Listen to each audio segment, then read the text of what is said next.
համար 3։ Այո։ Շենգավիթում կնայք, ինչպեսի տրամադրված։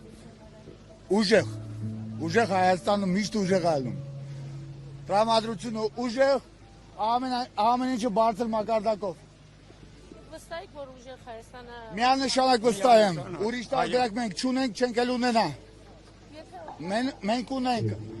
Սամվել Կարապետյան, որը շուտով դառնալու է մեր երկրի վարչապետը, որը չի թողի, որ թուրքը մտնի Հայաստան, որովհետև մենք հայ ենք, մենք սիրում ենք մեր հայերին, ու մենք չենք թողնի, որ հայը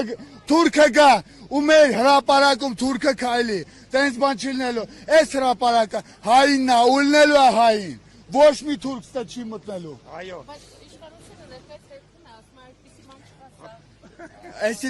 Էսի անցյալ իշխանությունն է, իսկ մեզ սպասում է ապագա իշխանությունը։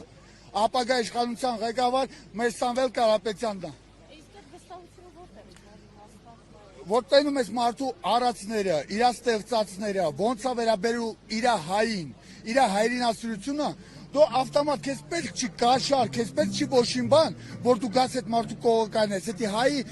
մեր մեջ արդեն տպավորվել է, որ մենք պետք է կաշարքով գանք։ Չէ, հայը պետք է ընտրի իր ապագան։ Մենք ստեղ սաղ հավաքվել ենք մեր ապագայի համար։ Ես երբեք չեմ ասում, որ եթե մեկը ընտրում է Սամվել Կարապետյանի, Ռոբերտ Քոչարյանի, դաժե մարդիկ կան, որ Նիկոլ Փաշինյանին էլ են ընտրում, քիչ բաց կան, ոչինչ։ Ես իրանց վատ բան չեմ ասում, ընտրությունները կավարտի, մարդը կմնա մարդ։ Մենք սաղս հայ ենք, մենք սաղ իրար պետք է սիրենք։ Ես հայասեր եմ,